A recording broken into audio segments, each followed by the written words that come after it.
Breaking news: the Hamas attack bears Putin's imprint. Last Saturday's outbreak of war in Israel benefited only one person: Russian President Vladimir Putin.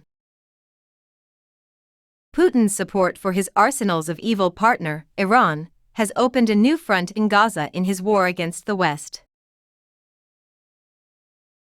When asked by CNN's Wolf Blitzer in 2012, Romney correctly identified Russia as the United States' #1 geopolitical foe. They take up any and all causes for the worst actors on the planet. Later in a presidential debate, Obama shot back at Romney, saying, "The 1980s are now calling to ask for their foreign policy back, because the Cold War's been over for 20 years. It's not the Russia of the 1980s, though. This is much, much worse. It has actively sought, under Putin's leadership, to regain its former prominence and establish a new global order in its image.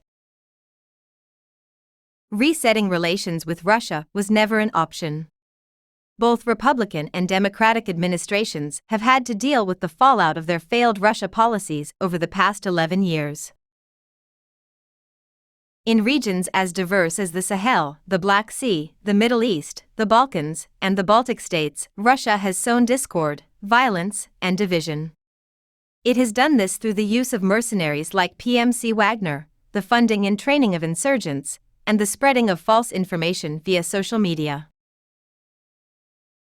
Despite Putin's ambitions, Moscow has brutally repressed uprisings in Chechnya and Syria, supported insurrections in Niger and Sudan, illegally annexed Russian-speaking territories in Georgia, Moldova, Ukraine, and Crimea, and launched its special military operation in Ukraine in February 2022. He was in need of a diversion, and he got one last weekend. Hamas's surprise attack on Israel, codenamed Operation Al-Aqsa, brought the Kremlin's covert activities back into the spotlight. Ron Prozer, Israel's ambassador to Germany, called it the single deadliest day for Jews since the Holocaust. It included elements of air, land, sea, and cyberspace in its assault. This goes far beyond what anyone believes Hamas is capable of, and fuels the theory that the terrorist group has direct support from Iran and, by extension, Russia. When it comes to Iran, the rumors were confirmed by the Washington Post and the Wall Street Journal. The two sources agree that Hamas began planning the assault at least a year ago, with key support from Iranian allies who provided military training and logistical help as well as tens of millions of dollars for weapons, and approved the operation last week in Beirut. According to these sources, Hamas had been trained by officers from Iran's Islamic Revolutionary Guard Corps. With Congress having passed a 45-day continuing resolution last week that included no new funding for Ukraine, Putin likely saw an opening.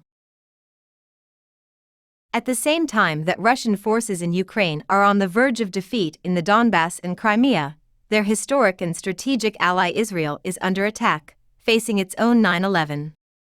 Coincidence?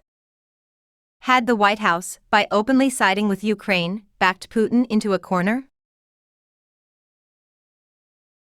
Circumstantial evidence points to Russian complicity in this atrocity. Putin used Iran to further his goal of preventing the United States from supporting Ukraine by encouraging Hamas to incite terror and eliciting an Israeli response. Russia's ties to Iran, one of Hamas's main backers, raise suspicions about their true intentions. March 2023 saw a delegation from Hamas visit Russia's capital city, where they reportedly touched on Russia's unchanged position in support of a just solution to the Palestinian problem. Ismail Haniyeh, leader of Hamas's Politburo, visited Moscow on September 10. Jerusalem Institute for Strategy and Security senior fellow Hillel Frisch speculated at the time that the meeting was meant to signal Moscow's displeasure with Israel, perhaps in relation to Ukraine.